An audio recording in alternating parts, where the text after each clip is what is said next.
좋은 아침입니다. 초대교회를 이끌어가고 계시던 주체이신 성령께서 지금도 저희와 또 저희 교회를 이끌어가고 계십니다. 그분께 또 이끌림 받기를 원하는 마음으로 오늘 안디옥 교회의 모습, 또 본격적으로 시작되어지는 세계선교의 모습을 보도록 하겠습니다. 사도행전 13장 1절에서 13절입니다. 1절 안디옥 교회의 선지자들과 교사들이 있으니 곧 바나바와 니게르라 하는 시므온과 구레네 사람 루기오와 분봉왕 헤롯의 젖동생 마나엔과 사울이라. 자, 처음으로 그리스도인이라는 이름을 얻었던 이 아름다운 안디옥 교회, 이 안디옥 교회에 또 리더들이 있었습니다. 선지자, 교사들이 있었는데요. 여기 보니까 몇 사람이 나옵니다. 바나바, 또 시므온, 루기오, 마나엔, 사울, 5명의 주요 리더들이 나오고 있는데요. 여기 5명을 보면 참 다양한 신분과 또 피부색과 또 민족과 또 교육 수준의 사람들이 모였음을 알 수 있게 됩니다. 제일 먼저 나온 바나바, 우리 잘 알죠. 예루살렘에서 올라온 참 위로의 사람이었죠. 두 번째는 시므온인데요. 그에게는 니게르라고 하는 이제 그 호칭이 붙어 있는데요. 이 니게르라는 것은 흑인이라는 뜻인데요. 이 그 니게르라고 하는 흑인이라고 하는 이 시므온, 이 사람은 누구인가? 실제 이제 그 흑인인지 아니면 이 흑인 지역에서 올라왔는지 뭐 그런 것은 정확하게 알 수 없고요. 이름이 시므온은 그 또 구레네 시몬을 이야기하는 것이 아닌가? 뭐 이런 이제 견해도 있습니다. 예수님의 십자가를 대신 졌던 구레네 시몬을 이야기하는 것은 혹시 아닐까? 이런 견해도 있고요. 그 다음 사람도 루기오인데, 루기오 역시 구레네에서 올라온 사람이었습니다. 어쨌든 아프리카 출신이었다는 거죠. 그런데 또 여기와는 또 다르게 분봉왕 헤롯의 젖동생 마나엔이 있었습니다. 헤롯과 함께 젖을 먹고 큰 귀족 출신의 사람 마나엔도 지도자로 있었고요. 또 우리가 잘 아는 대로 높은 교육과 날 때부터 로마 시민권을 가졌던 사울도 지도자로 있었습니다. 참된 교회의 굉장히 중요한 지표 중에 하나가 보편성입니다. 신분도, 교육 수준도, 피부색도, 민족도 사실은 복음 앞에서 장애가 될 수 없는 것이 복음의 능력이고요. 복음이 들어가는 곳에 참된 화평, 하나됨이 가능하다는 것을 이 안디옥 교회 자체가 본격적으로 보여주고 있는 것입니다. 자, 그런데요, 이들이 2절 주를 섬겨 금식할 때 성령이 이르시되 내가 불러 시키는 일을 위하여 바나바와 사울을 따로 세우라 하시니 3절 이에 금식하며 기도하고 두 사람에게 안수하여 보내니라. 자, 이들이 주를 섬겨 이제 기도 하나님을 섬김에 있어서 초대교회의 굉장히 중요한 방편이 금식이었습니다. 주를 섬겨 금식할 때 그들이 주를 섬기는 한 방편에 금식이 들어가 있었다는 뜻이죠. 이 금식은 왜 합니까? 금욕의 표현이 전혀 아닙니다. 자기 부인의 표현이죠. 우리는 이렇게 육신을 가지고 있고 이 육신은 그러니까 이제 그냥 이 몸뚱아리를 이야기하는 게 아니라 우리 안에 기질, 성향, 습관 이런 것들이 있는데 이런 것들은요 결국 보면 자기 중심으로 돌아가게 돼 있고 또 자기 경험대로 생각하고 판단하고 이렇게 되어 있습니다. 성령께서 이끌어가는데 가장 방해되는 것이 우리의 무능도 아니고요. 어쩌면 우리의 죄악도 아니고요. 우리 자신, 우리 자아, 우리 고집입니다. 그래서 하나님의 섬김에 있어서 초대교회는 금식이 중요한 반편이었는데요. 이 금식 때에 성령께서 말씀하셨습니다. 내가 불러 시키는 일을 위해서 너희 지도자 중에서 바나바와 바울은 따로 세우라, 이렇게 말씀하셨습니다. 이 말씀을 받자 그들은 금식하고 기도하며 구체적으로 이것이 어떤 뜻인지를 알고, 혹은 또 알았을 때 그것에 순종하려고 하면, 여러분, 이 초대교회가 그 중에서도 안디옥 교회가 지금 이제 정말 건강하게 부흥을 하고 있고, 여기에 바나바의 역할 혹은 바울의 역할 너무 큰데 이들을 따로 세운다는 것은 이 안디옥 교회가 감당할 수 있을까? 이건 정말 성령께서 부탁을 하셨으니 분명히 감당할 수 있게 하실 터인데, 그 능력을 더듬기 위해서는 우리가 기도하는 수밖에 없죠. 그래서 기도하고 금식하고 나서는 그대로 순종하게 되었다는 것입니다. 자, 이렇게 해서 세워진 두 사람은요, 4절, 두 사람이 성령의 보내심을 받아 실루키아에서 내려가 거기서 배를 타고 구브로로 가서 5절 살라미에 이르러 하나님의 말씀을 유대인의 여러 회당에서 전할새 요한을 수행원으로 두었더라. 자, 그래서 이렇게 세워진 두 사람은 무엇을 어떻게 해야 될지 알지 못했지만 성령께서 보내셨습니다. 이제 그 실루기아라는 곳으로 항구로 가서 배를 타고 구브로, 지금 그 사이프러스 섬을 이야기하죠. 이 섬으로 가게 하셨습니다. 이제 살람이라는 항구에 도착해서 이제 유대인 내 회당들이 있으니까 거기도 말씀을 전했고요. 또 이 전도 여행의 요한이 이 마가 요한은 바나바의 생질인데요. 또 함께 하게 되었다, 이런 기록이 있습니다. 자, 그리고 이렇게 처음에 도착한 이 살라미에서 섬을 관통해서 지나가 가지고요. 6절 온 섬 가운데로 지나 바보에 이르러 바예수라 하는 유대인 거짓 선지자인 마술사를 만나니 7절 그가 총독 서기오 바울과 함께 있으니 서기오 바울은 지혜 있는 사람이라 바울과 바나바와 사울을 불러 그의 말씀을 듣고자 하더라. 자, 이제 사이프러스 섬을 이렇게 쭉 관통을 해가지고요, 아마 반대쪽에 있는 도시인 바보에 이르렀습니다. 여기서 두 사람을 만나게 되었습니다. 첫 번째는 이 구브로섬의 총독이고요. 또 지혜가 있어서 하나님의 말씀을, 진리를 알고자 하고 듣고자 하는 서기오 바울이라는 인물입니다. 그러나 동시에 그 곁에서 참모 역할을 하고 있던 그 엘루마, 그러니까 마술사죠. 그러니까 이 마술사 바예수라는 사람, 이 두 사람을 동시에 만나게 되었습니다.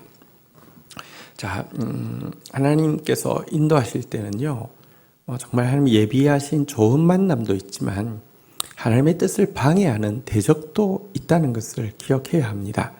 바예수와 서기오 바울이라는 이 두 사람을 만나게 되었는데요. 바예수란 여호수아의 아들, 예수의 아들, 예수라는 것이 이제 실제 예수님을 이야기한다기보다는 자기 백성을 저희 죄에서 구원할 구원자, 이런 뜻이잖아요. 구원의 아들 이런 뜻인데요.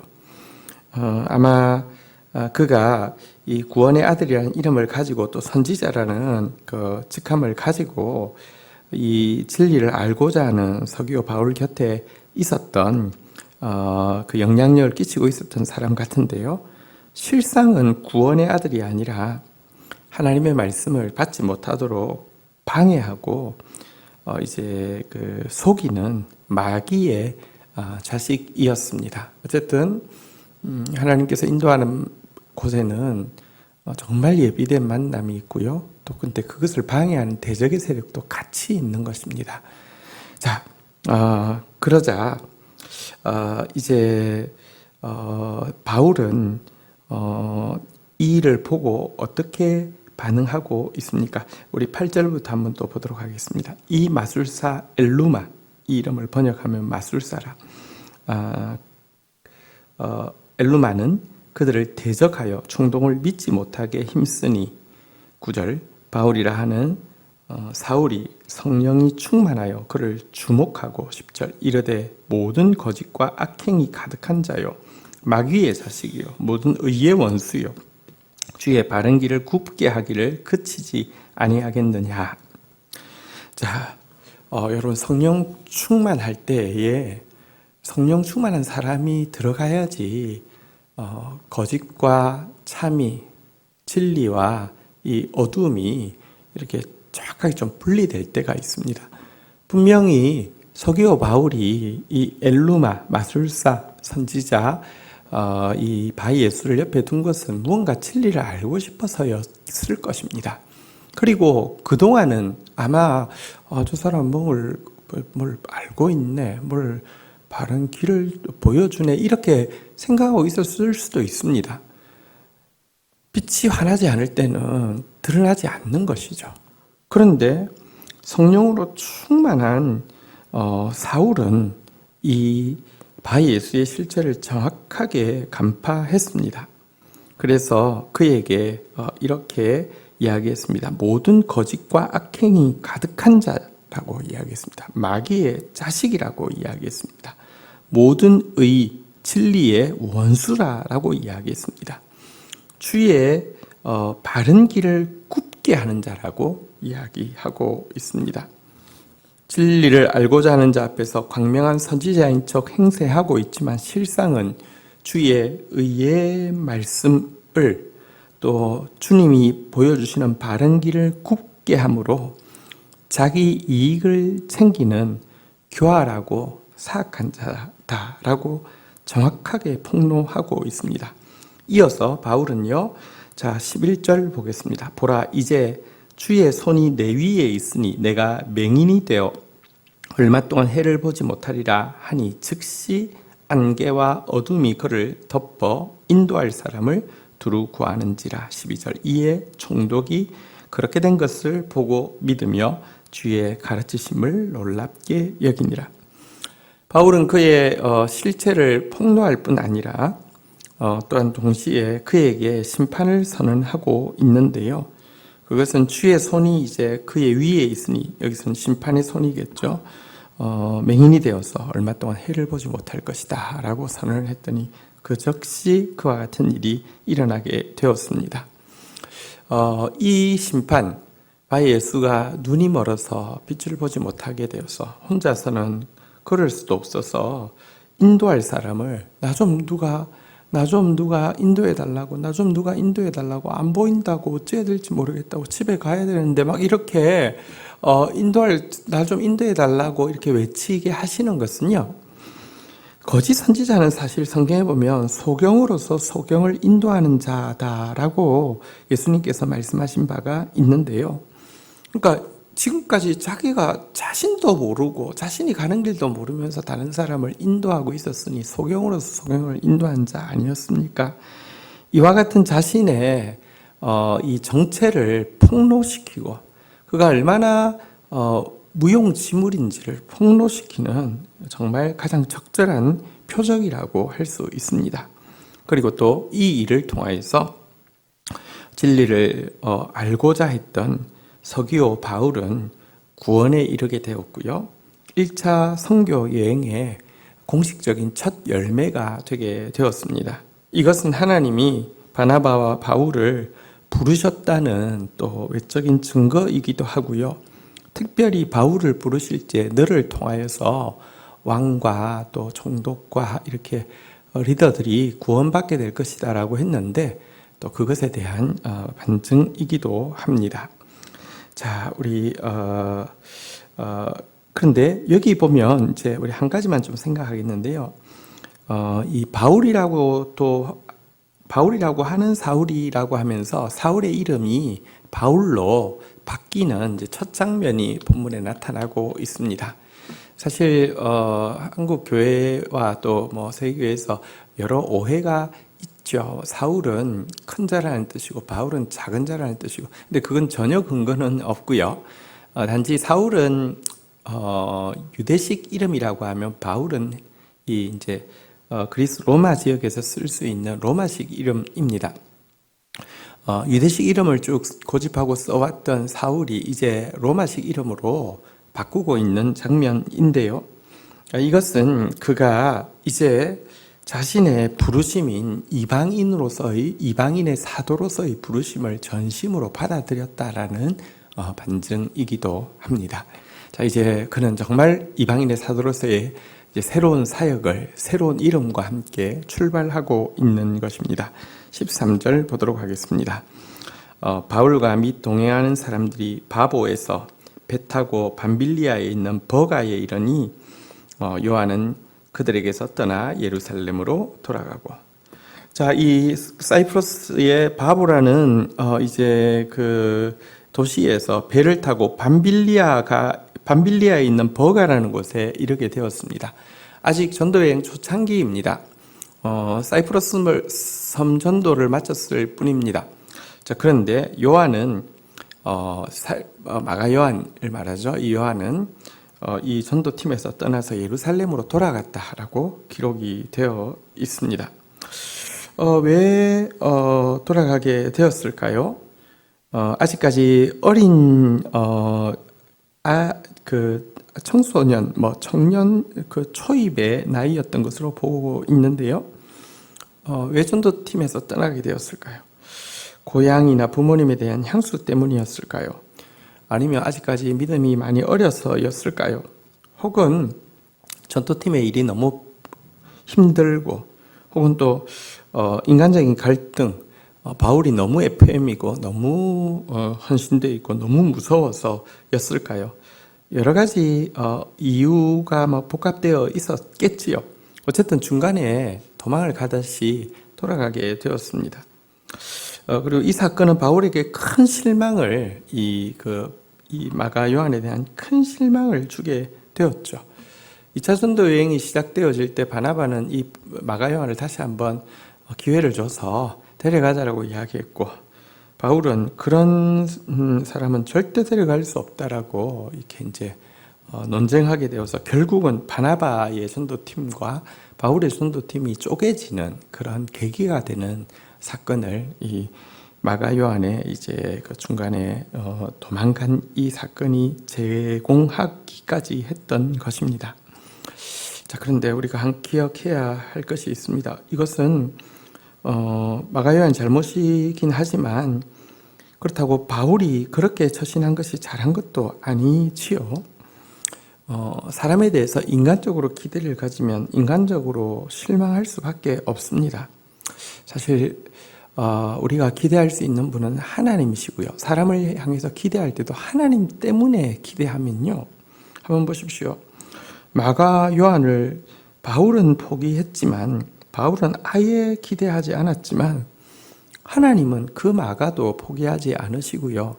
결국은 마가복음의 저자가 되도록 하시고, 결국은 바울이 인생 모년에 마가가 내게 유익하다라고 이야기하면서 그를 내게 데려오라고 부탁하게 하는 변화를 일으키실 분이 하나님이시지 않습니까? 그래서 하나님 때문에 기대하면요, 하나님이 기대를 접기 전에는 나도 기대를 안 접을 수 있는데, 내가 기대하기 때문에 여러분, 내가 그냥 똑같은 사람인데 너무 지나치게 크게 생각했다가 또 지나치게 부정적으로 생각했다가 이렇게 되는 것입니다.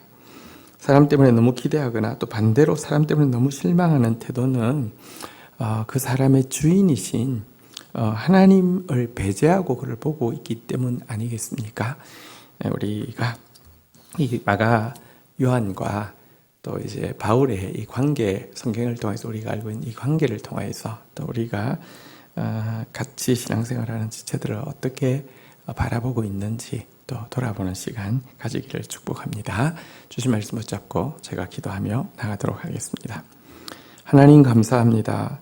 안디옥 교회에 이렇게 훌륭한 믿음의 지도자들이 있었고, 또 이들이 정말 복음의 하나됨 안에서 신분과 또 피부색과 교육과 민족을 초월하여서 하나가 되어 있었던 아름다운 모습을 보게 됩니다.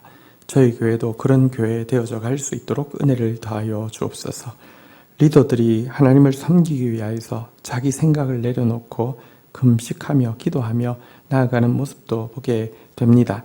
그 가운데 안디옥 교회를 향한 하나님의 놀라운 뜻을 발견하고 본격적인 이방 교회의 첫 열매가 본격적인 세계 선교회의 도구가 되는 모습도 보게 됩니다. 지금도 우리의 생각을 넘어서 일하기를 원하셔서 우리에게 기도를 요구하고 우리에게 금식을 요구하시는 주님 앞에서 기도하고 금식하며 주의 뜻을 쫓아가는 공동체 되게 하여 주시기를 간절히 간구하고 소원합니다. 하나님 성령 충만하여서 빛과 어둠을 가르는 바울의 사역을 통하여서 진리를 알고자 하던 서기오 바울은 구원의 열매를 얻게 되고 진리인 채 가장하지만 사실은 거짓과 사악함으로 자기의 이익을 챙기려고 했던 이 마술사는 자기 정체가 폭로되어져서 소경으로서 소경을 인도하는 자였음이 드러나는 그런 본문을 보게 됩니다. 하나님 참 진리를 가까이 하는 사람 되어지게 하여 주시고 또 성령으로 충만하여서 분별하는 사람 되어질 수 있도록 저희들에게 은혜를 더하여 주옵소서. 마가 요한의 안타까운 또 그 모습 하차를 보게 됩니다. 하나님 그러나 그를 또 온전하게 하시는 하나님도 또 저희들이 알고 있습니다. 하나님 사람 때문에 너무 실망하거나 사람 때문에 너무 기대하는 어리석음을 범하지 않게 하여 주시고 주권을 가지시고 지금도 우리를 만들어가고 계시며 우리 역시 공사 중이라는 사실을 잊지 아니함으로 말미암아 하나님을 통하여 사람을 봄으로 보다 너그러운 사람 되어지며 또 보다 영혼에 잇따라서 또 지체를 바라보는 그런 사람 되어질 수 있도록 저희들에게 은혜를 더하여 주옵소서. 은혜 받았사오니 은혜로 볼 수 있는 사람 되어지게 하여 주옵소서. 은혜의 눈 가진 사람 되게 하여 주옵소서. 예수 그리스도의 이름으로 기도 올립니다. 아멘.